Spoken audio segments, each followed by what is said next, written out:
Hello and welcome to this month's edition of the Spotlight on Aurora School Shows. I'm Pat Sicantelli, Superintendent of the Aurora City Schools. This month we have 4 special guests with us from the ILEP program, which is a program at Kent State University where international teachers come to the United States to experience education here. We learn from them, they learn from us. And it's a program that the Aurora City Schools has been a part of now for 10 straight years. With me this morning is Syeda and Afroza. Welcome to the show this morning. Thank you. All right, well, Syeda, we'll start with you. So you're from Bangladesh, right? Tell us about what city you're from. Tell us about and your experience as a teacher, what level you teach, and some of those things. Okay, I come from the port city of the country. It's called Chittagong. It's right at the south of the country. And I teach in a private school called Chittagong Sunshine School and College. I teach grade 7 to grade 10 students. Science teacher. I am a science teacher. I teach biology and chemistry. Very good. So tell us about the ILEP program through Kent State University. What is that all about, and maybe some of the details? The ILAB stands for International Leaders in Education Programs. So you have an online application. I was asked by my administrators to apply for the program. It is for teachers who are leaders already and to hone their skills further, to learn the latest strategies in teaching. And also the most important part is to learn use of technology in teaching. So we are here after, I think, 1,200 teachers applied for the program from my country. And after several selections, we had online forms, questionnaires, and then interviews. We had to give English proficiency test, and then again, more interviews, and then we were selected. 5 people were selected from the country. Wow. All over the country. And yeah, so a very selective process. It is. And it was for about 9 to 10 months process. And then we came over. And we are taking 4 different classes at Kent State University, and we come over to different high schools. We come to Aurora, and our fellow ILEPers go to 3 different other schools here. And it's called internship. We learn from the teachers, and they say they learn from us too. They do. So hopefully it's a mutual relationship. It is, it is. Froza, tell us about yourself then. Tell us what city you're from, where you teach, etc. Yes, I came from Dhaka, the capital city of Bangladesh, and I am a secondary educator in my area. I teach social studies there from 8th grade to 12. Yeah. Yes. So tell us about your experience. You've been here in the United States for, what, the better part of the school year? Yes. So about 7 months, is that right? Actually, I am here with the Aurora High School, and I have gained a lot of experience. Their way of teaching is quite different, and I am under Pam King. She is also a social studies teacher. Right. The most beautiful thing that catches my mind is they are taking a great care of the students with disabilities. And I had got a chance to work with the students with disabilities in my country. So I have learned a lot from here. Okay, and give me one example of something that's done differently in the United States for students with disabilities versus the students in Bangladesh. Yes, when I have visited here, that time I found they are using some practice materials and exercise worksheets which are different than our countries. Usually we don't use all those things in our country, And when I have observed it, I learned about it. I found those are pretty much full of scientific methods. And if I am able to use all those things in my country, I think it will help our students a lot to make them more confident. Because here, the students with disabilities, all of them are very confident, which catches my mind, really. So would you say the expectations for students that have disabilities in the United States is higher than your experience? Is that one of the differences? Yes, definitely. Yeah, I think that's one of the things I've heard from many of the ILEP Right. teachers over the years. So tell us, Syeda, about your experience. What's one of the things that's very common to what you've experienced in our country to what you have experienced in yours, and what's very different? I would say it's quite different. To start with, students are moving. In my country, the teachers move. So students sit in one grade Oh, class is that right? all day and teachers are moving. So the students moving makes the students exercise and you know they learn while they do that. For our students, I find that after the first period, they are like almost sleeping in their same position. Yeah. And they're kids. They are supposed to get bored in sitting in the same position. That helps here the students a lot, according to me. And the second thing is the wonderful use of technology. I know you have started recently. It has been 2 years, but people are doing great. You must have faced problems like students getting distracted, but you faced it and you have come out of it. That's what I heard from the teachers' experiences so far. And so you're talking about the Chromebooks. Yeah, and they the get opportunity that every Chromebooks. student has a device to go online every day. So what kind of technology do you have in Bangladesh for students? We have desktops, but only in one room. That's computer lab. Yeah. That's shared by the whole school. So and that has teachers like have to sign that out and take their room down. right. So there is time constraint, space constraint. So maybe one grade will get the computer lab once a week for one period. That's not at all enough, according to me. Yeah. So here they're getting it 24/7 to them, and they can study whatever they are studying at home as well, because teachers are uploading things in Google Classroom. Yeah. They're using something called Google Classroom, which is another amazing thing to me. It's a tool for teachers. That's a great tool. Now tell us about your cooperating teacher, Syeda. Who are you working with, and tell me about your experience there. I work with Miss Mary Pat Pavasic. She's a biology teacher. She's the head of the department, science department, and she's a wonderful teacher.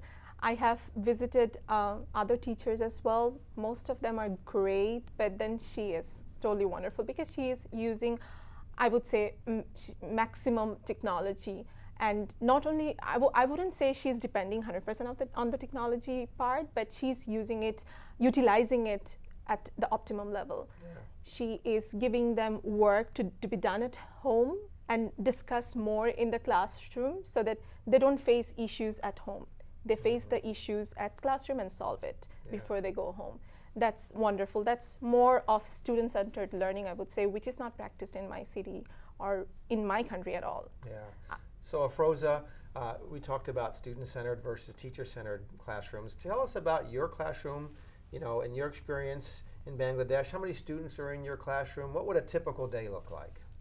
Okay, we have not more than 25 students in one class. Similar to us. Yes, yes. And our day starts with, of course, the national anthem and the oath. And we have our restriction on the school uniforms. Everybody should have to put on their uniforms. And 8th period, the whole day covers. And all the time, they don't have any access to go to the clubs or sports because we don't have that much huge area. And we just in the middle of the time we have just a tiffin break, and it's our normal day routine. Yeah. Now, what does your day? What time does it start? What time does it end?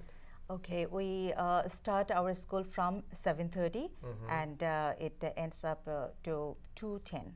Okay, so very similar to us, a little bit shorter. And then tell me about transportation. How do students get to and from school at your school? Okay, we don't have our own transportation system. They just move with their own way, and a maximum of them came by using rickshaw, because I teach those people who are middle class people, and very few of them have cars, their own cars, and the people who live near to the school, they just walk on foot. Yeah. So Syeda, you said you teach at a private school. Yeah. Froza, you teach at a public school, correct? Private school too. Oh, is it a private school as well? I'm That's sorry. why the number of students are less. Yeah, and so I see. So about what percentage of students in Bangladesh attend a private school versus how many students attend public school? In public school, in one grade, you will find about 100 students. So you can guess the percentage. It's like only 20 to 30% would go to private school because that's expensive too. And private schools cater more students and middle and lower middle classes. So they have more percentage. Okay. So about 80%, 70 or 80% of the people in I would Bangladesh say go that. to public school, Right. 20 or 30 go to a private school. So it's something that's still pretty exclusive in your country, and it is in ours as well, of course. All right, so tell us about your experience in science, your curriculum. Is our curriculum similar to what you teach in Bangladesh? I would say it's nowhere close to it.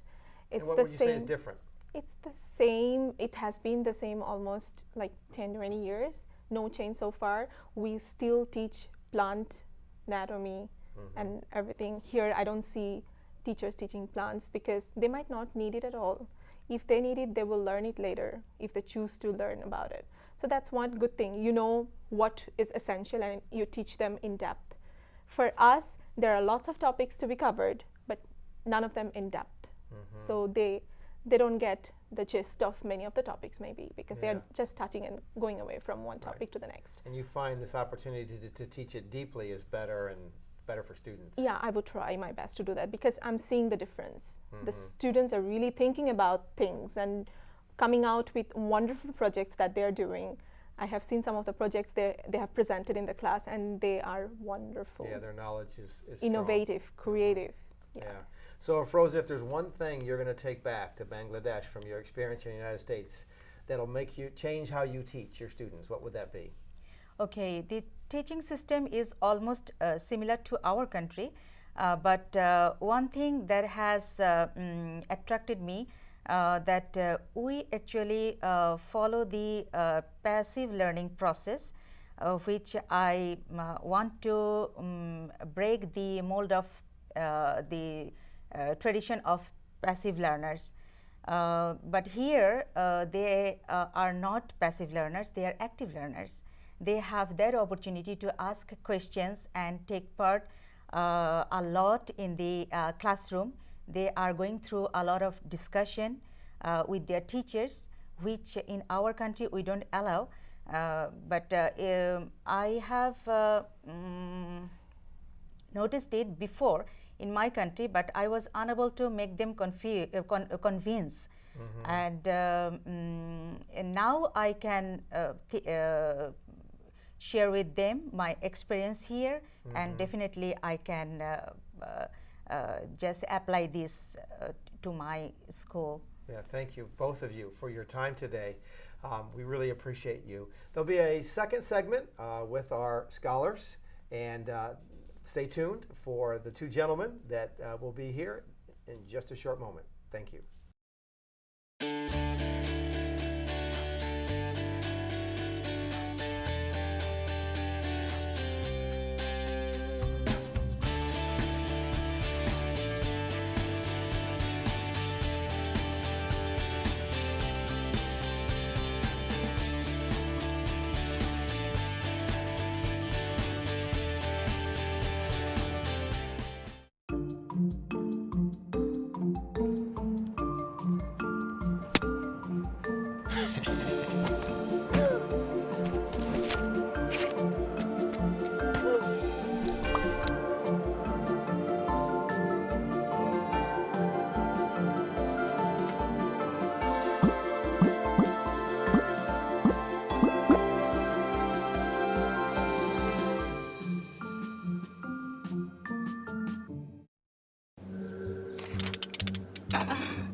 If you're not in control, then who is? Live above the influence. Hello and welcome back to the second segment of our Spotlight on Aurora Schools show. Again, this month we are featuring teachers from the ILEP program through Kent State University. For our second segment, we have our two male versions, and that is Mohamedou from Senegal and Leonardo from Brazil. Welcome to the show. Thank you. Mohamedou, let's start with you. Tell us about what you teach in Senegal. Tell us about your experience in your country as a teacher and how you got here in the United States. Thank you, Spencer. So my name is Mohamedou, and I come from the central part of Senegal, in a city called Kaolack. But I have done all my studies in the capital city, Dakar, which is the capital city of Senegal. So I have been teaching English for now 11 years in a high school. I first started in a middle school, then I ended up in a high school. So I'm teaching all the grades in high school. In Senegal, we have 3 years in a high school, so different from here that we have 4 years. So I have been doing English, and in our country, it's a French country, so they speak English in an official language. So English is a second language. So we teach English as an ESL. Okay. So very different from here. So the kind of thing that we do in class is reading comprehension, grammar, vocabulary, and those kind of things in English is very different. So when I came here in the United States, and especially in Aurora, I've been introduced to new kind of things that I haven't done before, frankly speaking.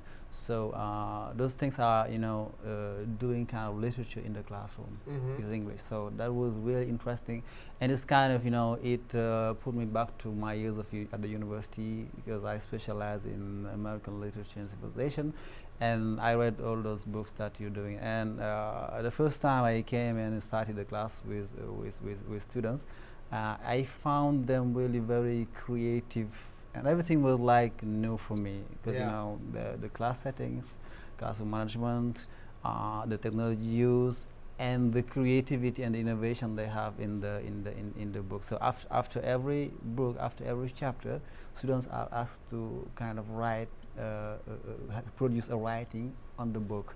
It may depend on whatever they want, so it's kind of productive, innovative, and creative. Yeah. And it is a thing that I didn't do before, because as I told you, we are doing it as an ESL, but still I can do it. So I learn a lot, and I've taken a lot of notes and resources that I want to, once back home, be able to implement with my classes. Very good. Yeah. So Leonardo, tell us about yourself. What city you're from? What kind of school you taught at? And your, briefly your experience here at Aurora High School. All right. I'm from Aracaju, which is the capital city of the smallest state in Brazil. It's located in the northeast of Brazil, in a very hot region. I've been teaching English for 17 years now. I started very young, when I was 18. And I have taught in regular schools, but most of the time in English courses.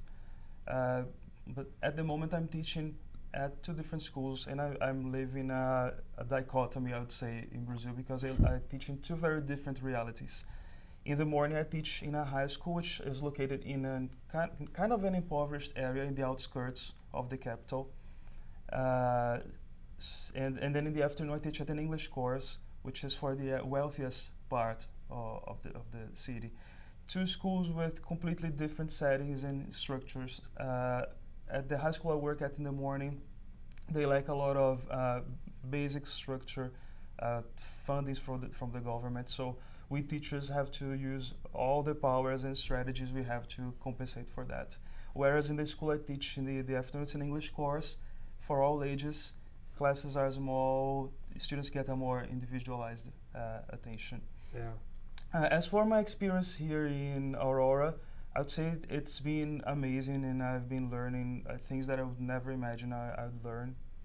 And something that has really caught my attention, I think, throughout this experience is that learning is focused on the students. It's a student-centered learning environment, which is a little bit different from what we are used to in Brazil, where the teacher is still the center of attention. And I think that this way of learning actually makes for a more efficient kind of learning, more interactive, and students get less bored, less tired. And this is certainly something that I'll try to borrow and then implement Yeah. a little bit. Now, I want you to elaborate, if you would, a little bit about, you talked about your school day. So you teach in 2 different schools. What is Yes. the length of the school day in Brazil that you're able to do that? And then tell us about like the difference in class sizes and technology in each of those 2 environments. Yeah, at the high school I work at, I work the whole morning from 7 to 12:30, and there's virtually no technology at this moment. The school received funding to buy technology a few years ago, but unfortunately, due to violence in the area and lack of investment in security, most of this equipment got stolen. So this school lacks a lot of technology equipment. There is a data show, but I mean, there's only one, so teachers have to compete to use it. Yeah. So now at 12:30, when you're done, the students go home as well from that school? Yeah, the students go home. They don't stay all day long. There's a project in Brazil now that's trying to like implement full-time school, so students would have to stay for longer, have lunch at school and leave later. But I'm still not sure if my school is going to be part of this project this year, maybe next year. Yeah. And then at the school I teach in the afternoon, which is an English course, we have technology available for us. Each class is small and it has a smart TV, high-speed internet. So we have every resource. Similar to what you've experienced here in the United States at Aurora? Yes, students don't get a Chromebook, for example, but they don't need to because they have their own smartphones and tablets or laptops, so they bring their own them device. whenever they need. Yeah. Yeah. How about your experience in Senegal with technology, class sizes, how long your school day? Tell us about your school. Yeah, in Senegal it's quite different from here because we have a school day that is typical. We start at 8 in the morning, and at 10 we have a break. So we have 2 hours, period of 2 hours. After 2 hours, you have a break of 10 minutes for them to go outside, eat something, and come back to the classroom, and have another period of 2 hours. So at midday, noon, we stop, we have a break, and then we go home, have lunch, and come back at 4 if it's cold weather, and 5 if it's hot weather, and go for another 2 hours of period. Wow, so they're home for 4 hours. Yeah, 4 hours. So you have time to go have a lunch and have a nap and come back to school. So it's quite different from here. And as far as the second question that you asked, technology, is not really very frequent in our lycée. So what we do is we have a kind of computer room where we have something like 10 computers. So what we do is when we have time, so we will have 1 hour in the day. We'll gather them in that room and have a lesson on initiation of technology. But in the classroom itself, we don't have technology. We only use a small, simple board with chalk. So students do have their smartphones. So what we do as a teacher is we try and have an adaptation of what we can. So if since they have the smartphone, so sometimes we do is when we have an activity that requires technology, we ask them to use their smartphone so that they can do whatever they will be with the smartphone. So we can't replace the smartphone with the computer. So when I came here, it was quite different, and I have seen that how technology can make the job of the teacher easier. Sure. Yeah, because you can have a smart board where you can just show whatever you want to do with them. You can use their computer in the classroom, their Chromebook, and it's very interesting. So and presently I'm writing a project with my grant, and if possible, I'll be able to have those kind of things, at least Chromebooks or computers that I might be used in my classroom with them, because it's very interesting. So we've talked about the perspective of the school and lots of different things. Tell us about the students. How are the students different in Aurora High School than they are from the students in Senegal? Yeah, in that way, I'm first talking about the class size, because there the minimum that we have in a classroom might be sometimes 45 students in a classroom. So you guess that if you want to do a group work, it might be kind of crazy difficult. And in terms of the behavior of students, in Senegal, residents are quite calm and polite. So this is very, very, very similar to to Aurora here. Because when I came here, before I came, the idea that I have from schools is students, they come, they disturb, they even shout when you are in class. That's what we generally see on films. Perception. That's what we see on films, even generally sometimes. So when I came here, I was really amazed by the behavior, how calm they were, and how polite they were. Really, that is something that I will never forget, because they really never disturbed. They do the group works very easily, and they take part in the classroom, and that is that part that really attracted me. The way that they were autonomous in the classroom. They were given the time to create whatever they want, and in that I really appreciate the work that Ambitious Brown, and she's given a real great ideas in literature, internal literature, because I have read a lot of books in my country, but I have never done these kind of things. After each reading, they ask to have a kind of project on the book.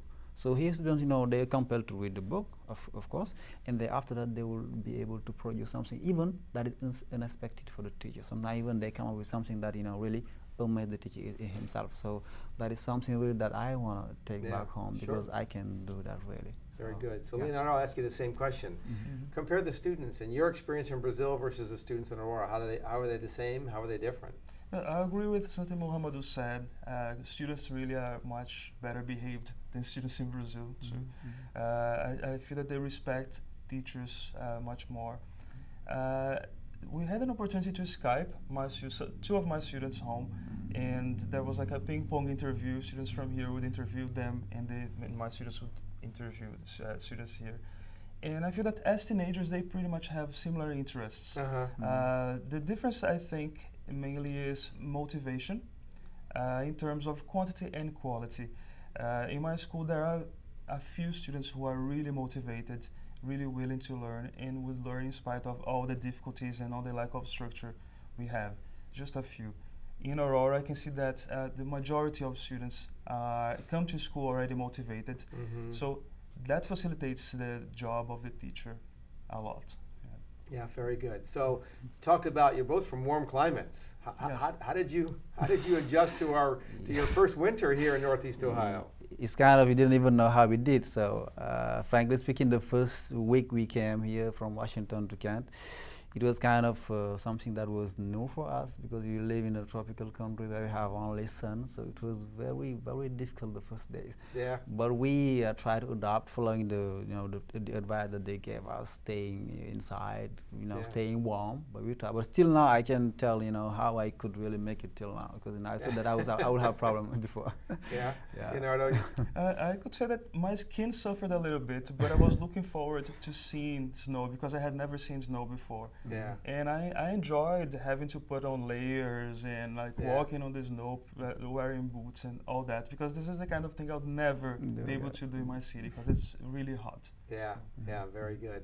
So, well, again, thank you for all you've done for our students, for being a part of the Aurora City Schools and working at Aurora High School.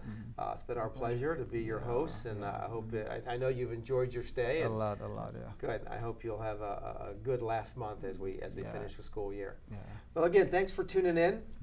As you can see, we've got 4 teachers here who have come from all over the world through a program at Kent State to be a part of Aurora High School, and it enriches our students, enriches our teachers, and it enriches them.